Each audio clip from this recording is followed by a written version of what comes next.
नींबू डाल गया और तुम घबरा गए, बस उसकी तंत्र विद्या सफल हो गई, उसकी तंत्र विद्या सफल हो गई।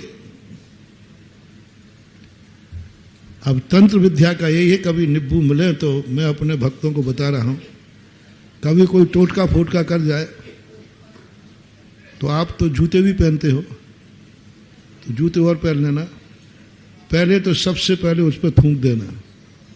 हेलो महाराज डर नहीं डरता, मैं हूं, थूक देना। और जो जूते पहने हो आप में, बस उसी पैर के जूते पहनकर उसको कुचल देना और झाड़ू से फेंक देना, कुछ भी तुम्हारा नहीं बिगड़ेगा। और जिसने फेंका था उसके यदि खबर हो तो उसके थोड़ा समाचार लेना ना, उसके क्या हाल है।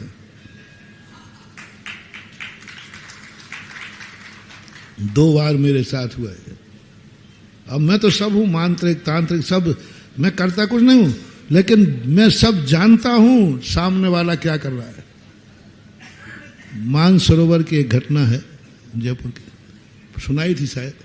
पंचकल्याणक के समय किसी ने पंचकर्णक को बांधने का प्रयास किया और एक हंडे में हड्डी फड्डी सूकर के बाल पता नहीं क्या क्या रख गया, बेदी के ठीक पीछे गाड़ गया।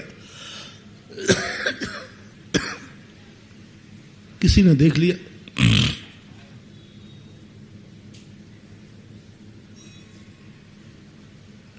और उसने कहा महाराज जी कोई ऐसा ऐसा कर रहा है। मैंने तुरंत समझ, मैंने कहा ठीक है। मैंने एक बच्चे को तैयार किया, बच्चा क्या व्यक्ति, मैंने कहा उसको उखाड़ के तू लात मार दे बस। कोई तैयार नहीं, ओ महाराज जी कुछ हो गया तो, कुछ हो गया तो।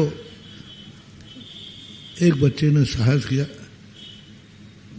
थोड़ा अंधेरा शाम हो रही थी, नहीं तो मैं ही चला जाता। मैंने कहा मैं खड़ा हूं छत पे, तू चाह। वो गया, उस गंदे को निकाला और एक लात मारी।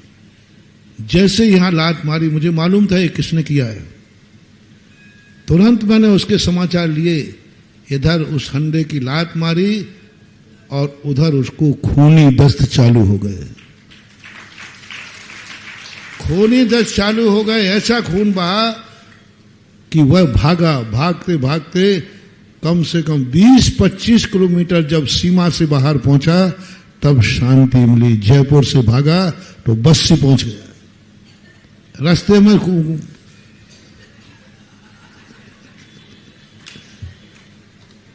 तंत्र विद्या का ये सवाल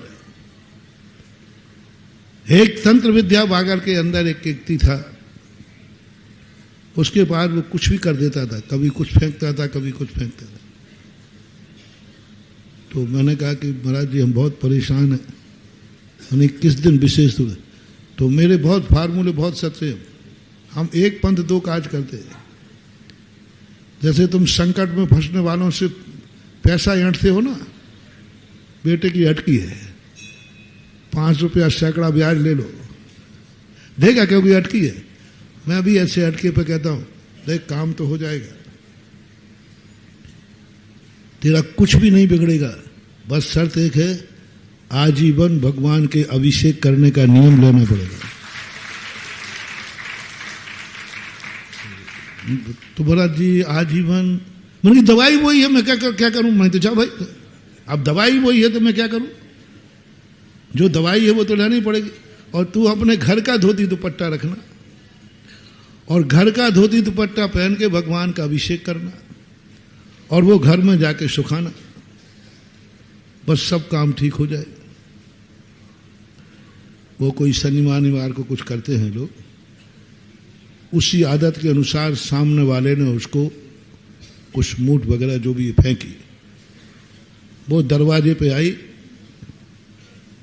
और लौट के इतनी तेजी के साथ गई कि जिसने फेंकी थी उसको पागल कर दिया। तुरंत मेरी उस पर निगरानी थी, पूछ लिया था, वो भी भक्त था मेरा, वो सवेरे उसको लेके आ गया।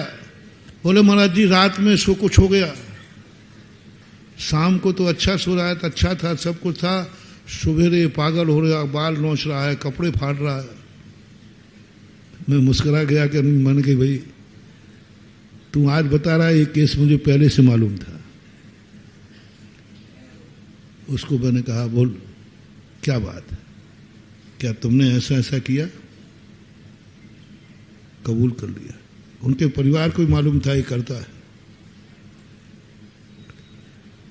तो महाराज ये तो हम कई दिनों से कर रहे, मैंने कई दिनों से कर रहे थे, तब बात अलग थी, अब मामला दूसरा है। तांत्रिकों का भी महाबाप अब वहां आशीर्वाद हो चुका है। मैंने कहा ना, मेरे ऊपर भूत पलितों वालों, मेरे ऊपर कोई भूत मूत नहीं चलता, क्योंकि मैं खुद ही भूतनाथ हूं। तंत्र मंत्र मेरे ऊपर बहुत लगे रहते, हमारे ऊपर तो ना जाने लोगों ने क्या क्या नहीं किया है। राजस्थान में भी था मैं, क्या क्या नहीं किया। सब ने जितने भी फूट फकीर जितने थे सब करा लिए, लेकिन आज तक इसके गले में कोई रस्सी नहीं डाल पाया।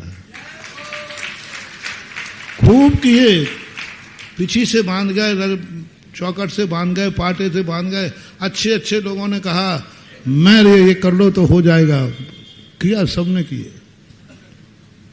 साधुओं ने किए, श्रावकों ने, सब ने किए, लेकिन आज तक तो काबू में आ नहीं पाया। और मैं वायदा करता हूं, जिंदगी में ना तंत्र और ना मंत्र, ना ये झाड़ा और ना फाड़ा मेरे जीवन में आसपास भी नहीं भटक सकते, ये मेरा दावा करना है। क्योंकि इनको मैं पहले से जानता हूं कि इनकी कमजोरी क्या होती है। मैंने कि तुमने ऐसा किया, महाराज जी वो सब कबूल कर लिया। दोनों परिवारों को बैठाल करके हमने सुलह कराई, और दोनों परिवार पहले नियम करो कि हम कभी एक दूसरे का बुरा नहीं विचारेंगे। बस उस जो खराब हुआ था उसको भी मैंने कहा कि तुझे भी एक नियम ले ले, अब प्रतिदिन भगवान के अभिषेक किए बिना भोजन मत करना। मैंने कि 5-6 दिन अभी ये बच्चा खराब रहेगा, तुम इसके साथ जाना, गंधोदक देना। और दोनों को आजीवन अभिषेक का नियम दिया। दोनों परिवार सुखी हैं। बोलो हमारा व्यापार धंधा कैसा है? आज भी कर रहे हो। धर्म भी नहीं गया। अब कोई कैसे कहता, कोई कहता तुम वहां पूजन करो, तुम वहां हाथे लगाओ, तुम वो बलि चढ़ाओ, ये चढ़ाओ, कुछ नहीं करना। जिनेंद्र भगवान के अभिषेक का नियम दिलाओ। इससे बड़ा दुनिया में कोई तंत्र हो नहीं सकता। इससे बड़ा कोई तंत्र नहीं है, कोई भी दुनिया में ताकत नहीं। मैं 3-4 नुस्खे तुम्हें दिए देता हूं। तुम यदि सच्चे देव साध गुरु के प्रति श्रद्धा है तो जाओ, तुम्हारे ऊपर कोई तंत्र मंत्र काम, तुम्हारा एक ही देवता है वीतराग देव, कोई देवता कुछ भी नहीं कर पाएगा।